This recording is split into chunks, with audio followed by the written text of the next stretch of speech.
Jalen Jacoby, what is it that we do? We give the people what they want. James Harden was at practice and is scheduled to be playing in a game for the Rockets in just hours, but you don't know we're not starting there.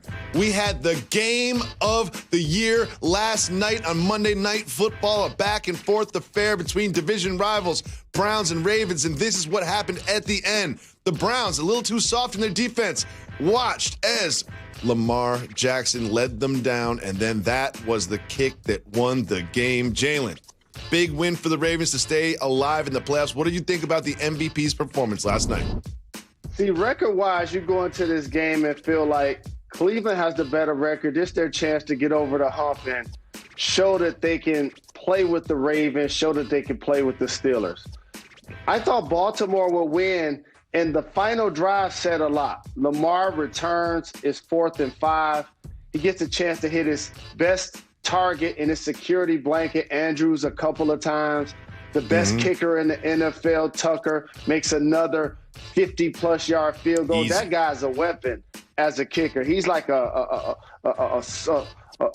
franchise quarterback, the way he changes games late as a kicker. But that really shows that there's levels to this, and the Cleveland Browns still haven't got there just yet. There is the play you're discussing, the 4th and 5, when he comes back out from the locker room and they score that. Hollywood Brown held on to that one. He had some trouble with drops earlier in the game, but really, Lamar Jackson didn't move the ball that much through the air. Only 11 completions on the game, but what is it about what he can do with his legs that just keeps defenses on their toes? See, he's a dual threat in Jacoby. Like I said, the way football looked on Friday night in high school, the way it looks on Saturday in college, now it looks like that on Sunday. You see Taysom Hill running a version of this, Kyler Murray. I can go on and on. Jalen Hurts in his first victory. Cam Newton has done it different times of the game, different periods of the season. And so when you have a guy like Lamar, who's the reigning MVP, he's also able to not only keep you in the game running the ball, but then late we showed how he can win with his arm as well. Absolutely. And he only had 11 completions, and it says 11 for 17, but there were more pass plays that were called, but he would just invent and get first downs and get yardage and really looked good last night. But Jalen, we have to talk about his visit to the locker room, because that's the real big takeaway from this game. We can talk about the AFC playoff picture later, but here he is going to the locker room with cramps, quote-unquote cramps. Hustles into the locker room. Jalen, you know what the internet thinks about this locker room visit. He says he's going in for cramps. He says he got an IV. Did he go to the locker room to poop in the middle of the game? See, that run right there is double. Sometimes like a guy in the hood that's holding a heater and he keeping it really low. And then it's like, I really got a cramp. And then it's really like, I got bubble guts. Because he kind of dragging his right leg a little bit. I kind of believe him when he said it wasn't a version of my brother Paul Pierce when he came out. Because you could tell he was kind of favoring it a little bit. You know, like he may have had a cramp. He was kind of pulling that leg. So I agree with Lamar, but it was hilarious, some of the things the internet had to say about it. Well, anyone that was watching the game and had Twitter open saw all the jokes and all the memes, one of which from his own teammate RG3 put out a meme insinuating that he used the bathroom during the game. So after the game, of course, he was asked about it. And as you hinted at, here was his hilarious response. Just to clarify, you didn't have to use the bathroom or anything in the back, right? You know, there was a lot of talk on social media that you were kind of like jogging, like you had to use the bathroom or something. No, I was cramping. I ain't putting Paul Pierce. I didn't put Paul Pierce. I was cramping. Why are we going after Paul Pierce in this moment? Like, you just won a big game on Monday night, and Paul Pierce at home watching the game, and now he sees that he's trending on Twitter. So, Jalen, you did see that look in his face. He was just like, what, me? What do you mean, me? Use the bathroom? Like, do you think there's a chance that he actually used the bathroom? He probably did use the bathroom, but I also believe he was cramping. But how about this for the Browns? You still don't win this game. Like, we're going to talk a lot about Lamar going to and from the locker room, but the Browns were down 14 after Baker threw a pick, Jacoby. Okay? And it was great that he helped lead them back, and they had a couple of great drives. The final handful of minutes of that game was really exciting with teams going back and forth, throwing touchdown passes. However, It's almost like if the backup for the Ravens doesn't get injured, the Browns have a chance to win. But instead, he gets hurt, you put Lamar back in, and they lose. So for those that don't know, RG3 was out injured. So they have this guy named Trace McSorley, who is the backup quarterback. He has to come in when Lamar goes back into the tunnel. McSorley does not look good under center, which is understandable, being a third-string quarterback. He gets hurt, so then all of a sudden, they don't have a quarterback. Like, they don't even have anybody to go to, so then Lamar hobbles out there, and then there is that 4th and 5 play that gives them the touchdown lead. And then, as you mentioned, Baker Mayfield needs to be saluted here because they were down a touchdown. 2 minutes left, 75 yards to go. And he looked great on that drive, had one really good throw to the sideline. He was also just giving it to Kareem Hunt and letting him run. And they ended up getting a touchdown. What do you think about Baker's performance moving forward as a playoff team when they get into those big games in the winter? Well, he's growing as a player, and you've seen it in particular these last couple of weeks, whether they're up or down. He's deploying his weapons. You see him hit Hunt out of the backfield right there. How about my guy, Peoples-Jones from the University of Michigan out there making plays for them as well. So he's doing a really good job of understanding his weapons and getting them the football. Absolutely, but there was that interception that you mentioned that was just backbreaking because there's the good Baker that we just showed you, and there's this bad Baker so close to his own end zone. I mean, like it's a bad throw and a bad idea in the first place. What do you think about that turnover and the way he turned it around afterwards? I think if you're a Ravens fan, there's so many things you will take after this game and say, this is why we still own Cleveland. That's what you would say. Lamar goes in and out. Baker throws a pick late when you need it. You know, they do a drive, they have a chance to win, and then all of a sudden they basically do a drive, and then Tucker breaks their heart with a 50-plus yard field goal. But for, again, the Cleveland Browns, they clearly have outplayed most people's expectations. Baker has shown that he's gotten a lot better, in particular over these last couple of weeks. Absolutely, and it was heartbreaking to watch that ball go through the uprights if you are a Cleveland Browns fan. But there was still some time left on the clock, and there were some hearts broken because in certain states where gambling is legal, the Browns got 3 points. They're down 3, and then this happens, the old lateral play that ends up in the back of the end zone, changing the score. So now the Browns are down 5. That must have been horrible to watch if you had money on the Browns, and great to see if you had money on the Ravens. Did you say heartbreaking? If you say heartbreaking, I got you, dog. Don't it look like I'm about to put out an R&B album today? It really does. We spent the first 10 minutes of the show before the show just talking about Jalen's look. He looked like an R&B artist from like 1998. You look like a S'mores. You look like a Three Musketeers bar. I don't know what's happening with your hair, but I look forward to discussing all of that on the podcast exclusive. On this day you can in only get 1992, there. the Chronic was released. Straight That's R&B. right. Straight That's R&B. right. Straight R&B. All right. James Harden is at practice. James Harden is scheduled to play in a game tonight. However, there are reports from our colleagues, Woj and Ramona, that he still wants to be traded and no longer be a Rocket. So, Jalen, you played in the NBA. What is this like when you're going into a season with this much uncertainty about whether or not an MVP level, scoring champ level player wants to be there or is going to be there when you start real games? So the elephant in the room is always, as you mentioned, the MVP level player and what type of attitude, what type of performance you're going to get from him. And even being the highest paid player, there's a level of responsibility and professionalism that comes with that position, even if the player doesn't want to embrace it.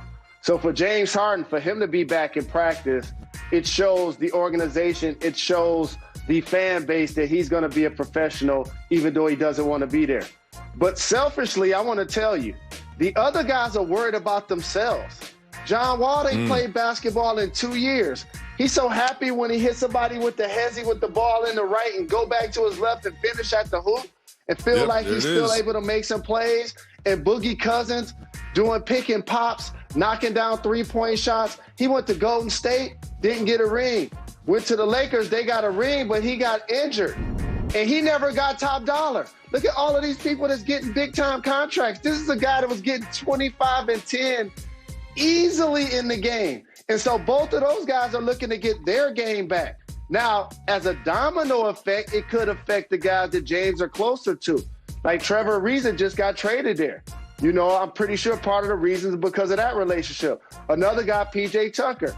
Is he going to play when James plays? Is he going to sit out when James sits out? Is he going to get traded when James gets traded? So these are some of the things that's going to hover over the squad. But I like how they've tried to rebuild from outside. You bring in Christian Woods, who was a really good signing also to play some minutes up front. That's absolutely right. And Jalen, it is time for a segment that we haven't done for quite some time. It is time for cultural or regional.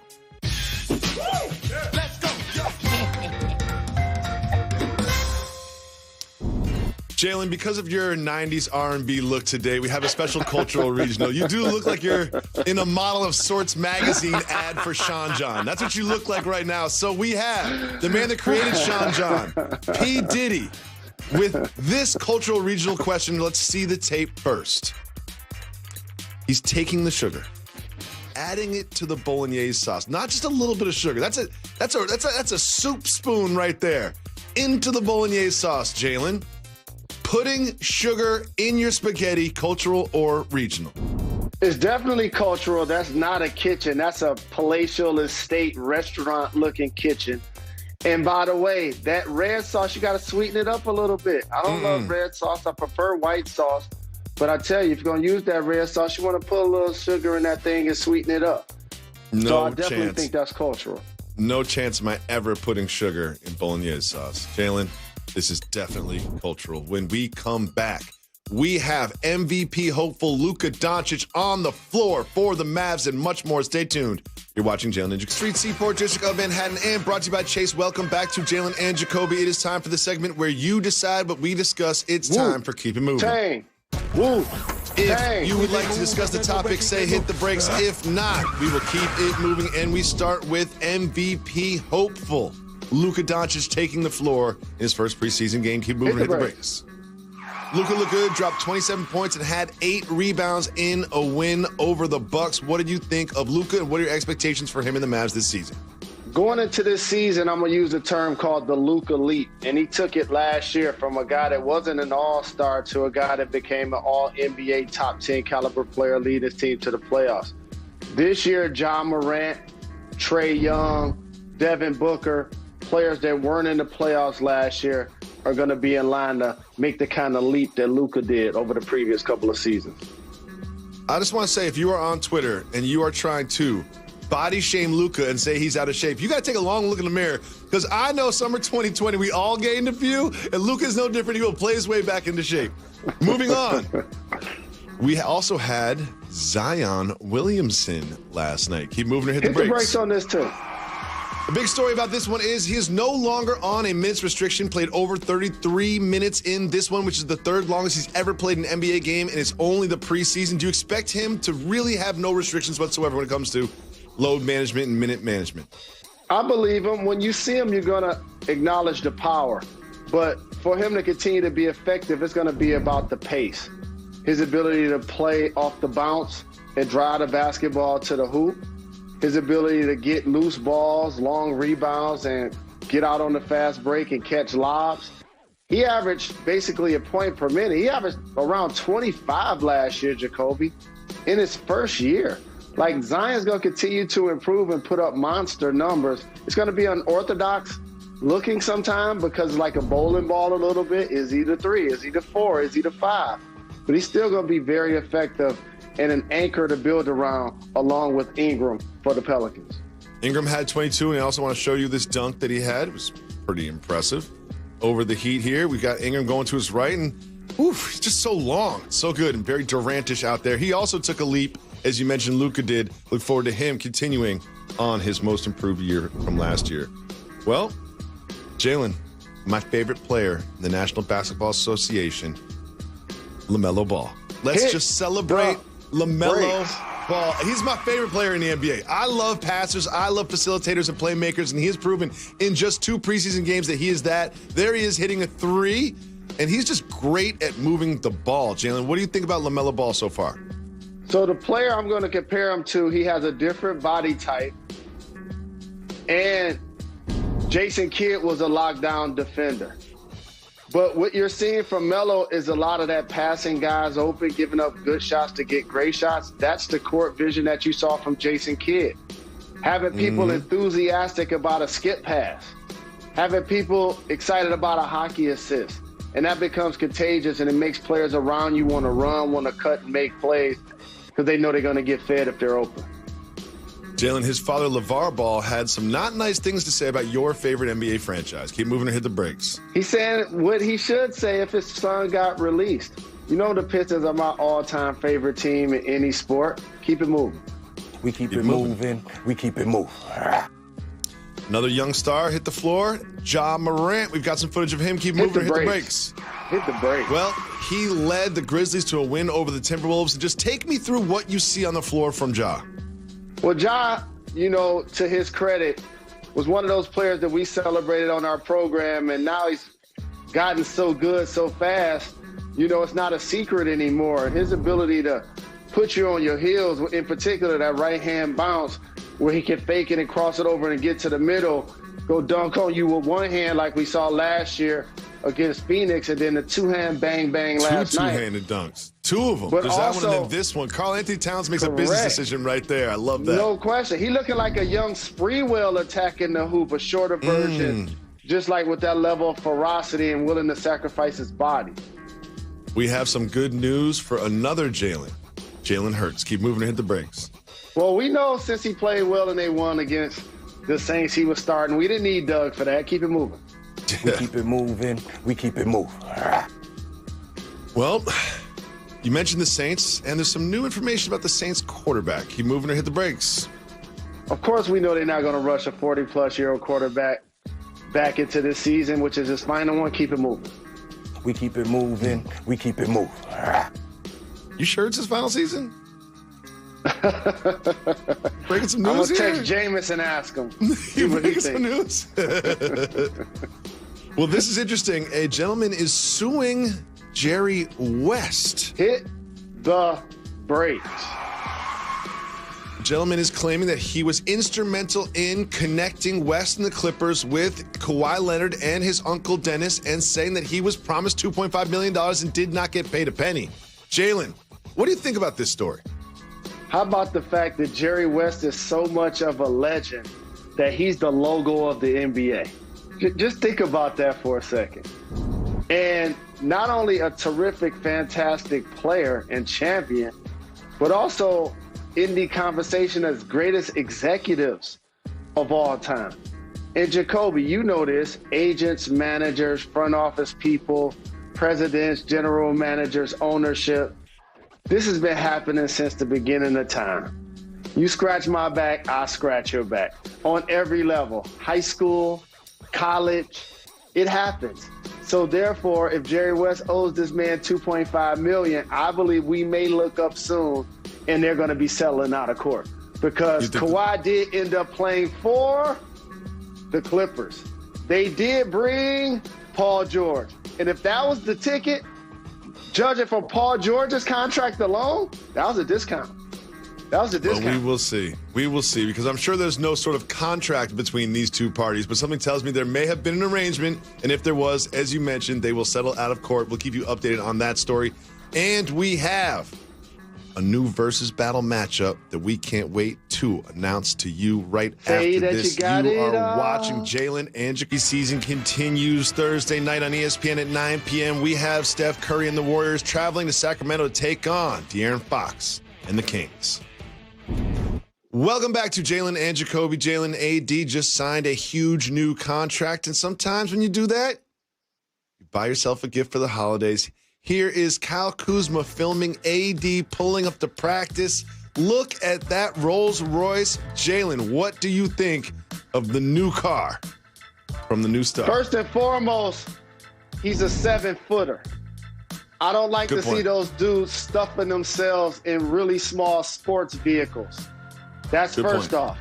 Second, that's a spaceship right there, dog. That thing might have wings. That thing might take off. You know what I'm saying? That's how you supposed to be rolling, young fella. Eating good, living good, just won you a championship. I like that, young fella from the Midwest. Okay. So I'm not a rich person, so I don't have these sort of desires to have these kind of cars, but doesn't it attract too much attention if you drive a car that expensive? Dog, in the neighborhoods that he live in, all of those people got really nice cars. His just nicer. That's all. Good point. Jalen, two friends of the show are going up against one another in a legendary versus battle. E40 and Too Short in the Battle of the Bay. What do you think about this matchup? You know, Detroit and the Bay may not be kin or blood related, but you can call us cousins. And both of them is friends to the show. I got both of their number. The goon with the spoon on the left. Short Dog is over my right shoulder. I'm going to text Short to see if he'll come on the show over the next couple of days. We got to talk about this versus battle.